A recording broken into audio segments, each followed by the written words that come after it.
What are the equilibrium conditions to be satisfied for a particle applied with a system of non-coplanar concurrent forces? Option A, summation of fx is equals to 0, comma, summation of fy is equals to 0, comma, summation of fz equals to 0, and summation of mx equals to 0, summation my equals to 0, comma, summation mz equals to 0.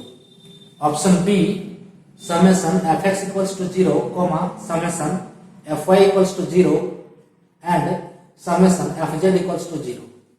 Option C, summation fx equals to 0 and summation fy equals to 0. And D, summation fx equals to 0, comma, summation fy equals to 0, comma, summation and summation mz equals to 0. Hello dears, ये JEE MCQ है।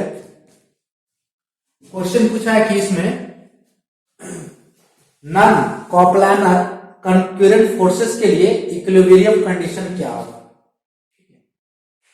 Non coplanar concurrent forces के लिए equilibrium condition क्या होगा। ये question SSC JE 2015 का है और ये है इंजीनियरिंग मैकेनिक्स से। इंजीनियरिंग मैकेनिक्स का क्वेश्चन है जो एसएससी जेई 2015 का है।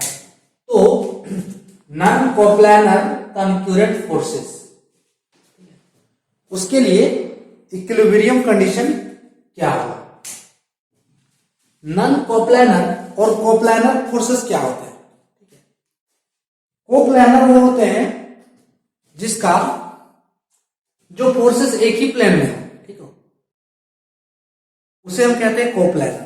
Coplanar means the forces which lie on the same plane, उसे हम कहते हैं कोप्लानर। जैसे इस टाइप से फोर्सेस,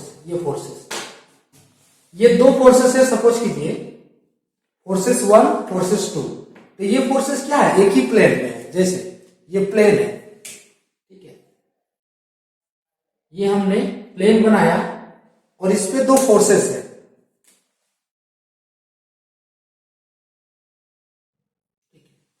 तो ये फोर्सेस क्या है, एक ही प्लेन में, यानी कि यहां पे बता रहा है कि फोर्सेस वर्टिकल डायरेक्शन में, ठीक है, दोनों फोर्सेस वर्टिकल डायरेक्शन है, यानी कि सेम प्लेन में, ठीक है। तो ये कौन सा फोर्सेस हो गया, कोप्लानर फोर्सेस। या फिर फोर्सेस इस टाइप से ले सकते हैं, देखिए ये दोनों फोर्सेस, ठीक है। तो ये क्या आ गया, कोप्लानर फोर्सेस। अब हो गया इसमें दिया है नॉन कोप्लानर। तो नॉन कोप्लानर क्या हो जाएगा, इसके ऑपोजिट होगा कि कोप्लानर क्या था, coplanar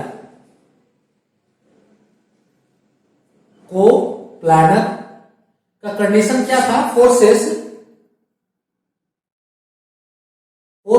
which line of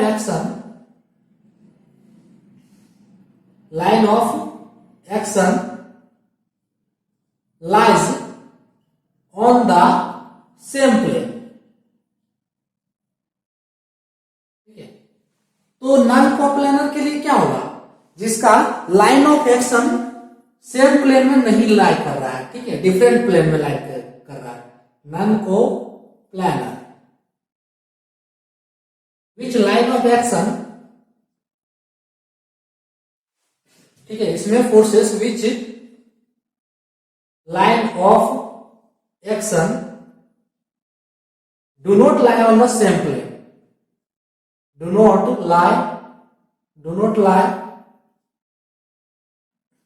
lies on the same plane।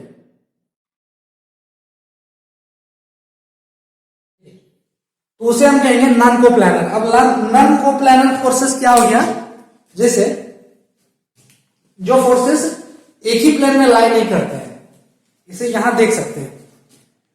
ये फोर्सेस क्या हो गया, नॉन कोप्लानर, ठीक है। इस फोर्सेस के लिए प्लेन कौन सा है, वर्टिकल प्लेन में लाई कर रहा है, ठीक है। और इस फोर्स के लिए क्या है, ये हॉरिजॉन्टल प्लेन में लाई कर रहा है, ठीक है। फिर आप तीन फोर्सेस अगर लेंगे तो ये ले सकते हैं, ठीक है। देखिए एक वर्टिकल है, एक हॉरिजॉन्टल है, ठीक है, और एक क्या है, इंक्लाइन। तो ये फोर्सेस क्या हो गए, नॉन कोप्लानर, ठीक है। ये एक ही प्लेन में नहीं है। ठीक है, जैसे इसको हम अगर यहां बनाते हैं, सो नॉन कोप्लानर के लिए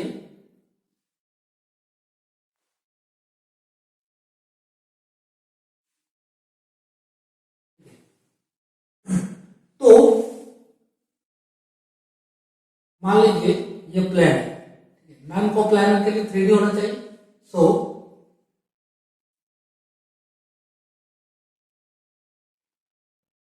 अब यहां पे जो फोर्सेस है, एक फोर्सेस लाई करें ऑन वर्टिकल, दूसरा है हॉरिजॉन्टल। ठीक है, F1 ले लेते हैं, वेक्टर F1, ये वेक्टर F2, और एक क्या है, इंक्लाइन F3, या फिर XYZ भी बोल सकते हैं। तो ये फोर्सेस क्या होंगे, एक ही प्लेन में लाइन नहीं कर रहे हैं, एक वर्टिकल है, एक हॉरिजॉन्टल है, एक इंक्लाइन है। ठीक है, तो ये फोर्सेस क्या होंगे, नॉन कोप्लानर, यानी कि which line of action do not lie on the same plane. So ये फोर्सेस हो गए नॉन कोप्लानर फोर्सेस। अब इसमें हो रहा है कंक्यूरेंट फोर्सेस, बोला गया है कि equilibrium condition to be satisfied for a particle applied with a system of non coplanar concurrent forces. तो कंक्यूरेंट और नॉन कंक्यूरेंट फोर्सेस, कंक्यूरेंट होता है which line of action meet at a single point, उसे कहते हैं कंक्यूरेंट forces. ठीक है, कंक्यूरेंट forces हो गया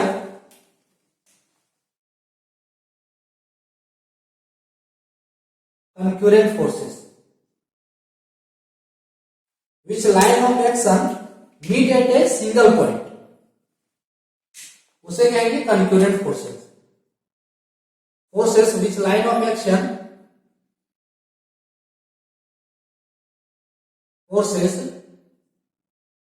which line of action meet at a single point,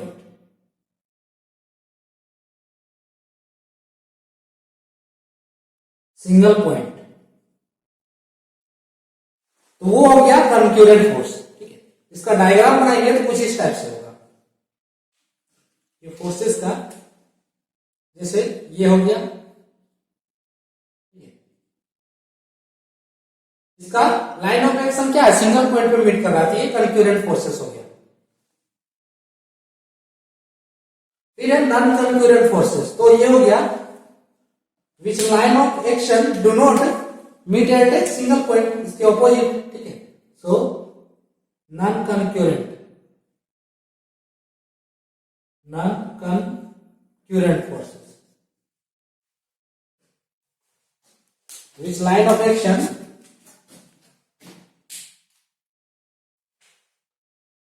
forces which line of action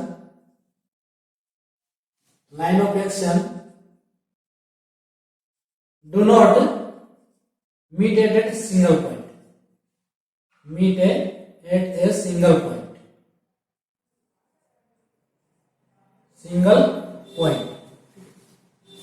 non concurrent forces कौन सा हो गया, ये हो गया नॉन कंक्यूरेंट। मान लीजिए ये प्लेन है, सो इसका लाइन ऑफ एक्शन नहीं मीट कर रहा है सिंगल पॉइंट में। ठीक है, तो ये हो गया नॉन कंक्यूरेंट फोर्सेस। अब यहां पे इक्विलिब्रियम कंडीशन पूछा है, नॉन कोप्लानर कंक्यूरेंट फोर्सेस। तो इक्विलिब्रियम कंडीशन होता है कि इक्विलिब्रियम कंडीशन फोर्सेस का इक्विलिब्रियम कंडीशन वह होता है जिसमें summation of all the forces is equals to 0, vector sum of all the forces is equals to 0, उसे कहते हैं equilibrium condition.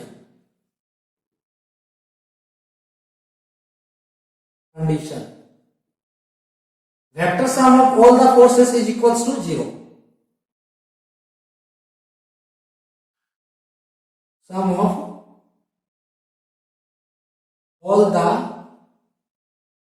forces is equal to 0, यानी कि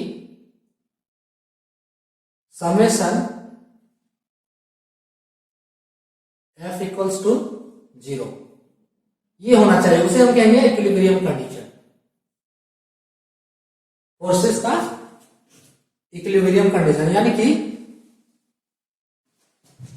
और कह सकते हैं vector F1 plus vector F2 plus vector F3 plus dot dot is equals to 0, ये हो जाएगा। तो उसे हम कहेंगे इक्विलिब्रियम कंडीशन। यहाँ पे नॉन कोप्लानर कंकरेंट फोर्सेस, तो इसका कुछ इस टाइप से फिगर हो जाएगा कि जो नॉन कोप्लानर यानी कि एक ही प्लान में नहीं और कंकरेंट है। सो इसका डायग्राम देखेंगे नॉर्मली तो इस टाइप से हो जाएगा, या फिर इंक्लाइन इधर भी दे सकते हैं आप, इस टाइप में भी दे सकते हैं। तो ये फोर्सेस क्या है, नॉन कोप्लानर यानी कि एक ही प्लेन में नहीं है, ये 3D पे है, ठीक है, एक ही प्लेन में नहीं है, ठीक है, यानी कि इस टाइप से जो अभी हमने बनाया था, ये नॉन कोप्लानर कंकरेंट फोर्सेस इस टाइप से है। सो एक ही प्लेन में नहीं है और कंकरेंट यानी कि meet at a single point पे मीट कर रहा है। तो ये हो गया। इसका जो इक्विलिब्रियम कंडीशन क्या होगा, इक्विलिब्रियम कंडीशन होगा समेशन ऑफ एफ एक्स, इसका इक्विलिब्रियम कंडीशन हो जाएगा summation of F X is equals to 0, summation of F Y equals to 0 and summation of F Z equals to 0, ये हो जाएगा। तो जब ये 0 होगा तो इस फोर्सेस का मोमेंट भी 0 होगा। मोमेंट क्या हो जाता है, फोर्स इंटू परपेंडिकुलर डिस्टेंस, ठीक है। मोमेंट इक्वल्स टू होता है, मोमेंट इक्वल्स टू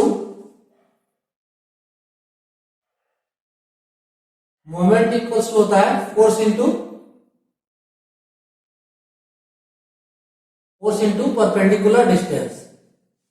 तो जब यहां पे फोर्स 0 है in X direction, Y direction and Z direction, तीनों में 0 है, तो इसका मोमेंट भी क्या होगा, 0 होगा। यानी कि summation of M X is equals to 0, फिर summation of M Y is equals to 0, summation of M Z equals to 0। तो ये कंडीशन हो जाएगा equilibrium condition for non coplanar concurrent forces के लिए। तो ये ऑप्शन कौन सा है, देख सकते हैं कि ये ऑप्शन है ऑप्शन ए। तो ऑप्शन ए इसका करेक्ट हो जाएगा और ये तीनों ऑप्शन क्या है, रॉन्ग होंगे। इसका ऑप्शन करेक्ट क्या हो जाएगा, summation F X equals to 0, summation F Y equals to 0, summation F Z equals to 0 and summation M X equals to 0, summation M Y equals to 0 and summation M Z equals to 0। Moment 0 इसलिए होगा क्योंकि इनका forces जो है सभी directions में 0 है। क्यों है 0, क्योंकि इक्विलिब्रियम कंडीशन वही होता है जिसमें summation of forces in all direction is equals to 0। So forces 0 है तो मोमेंट क्या है, फोर्स और डिस्टेंस पे डिपेंड कर रहा है। तो यहाँ पे ये फोर्स 0 है तो इसलिए मोमेंट भी क्या होगा, 0 होगा। तो इसका आंसर हो जाएगा ऑप्शन ए। तो ये था हमारा आज का टॉपिक और आज का ये क्वेश्चन। सो आज के लिए इतना ही। Thanks for watching.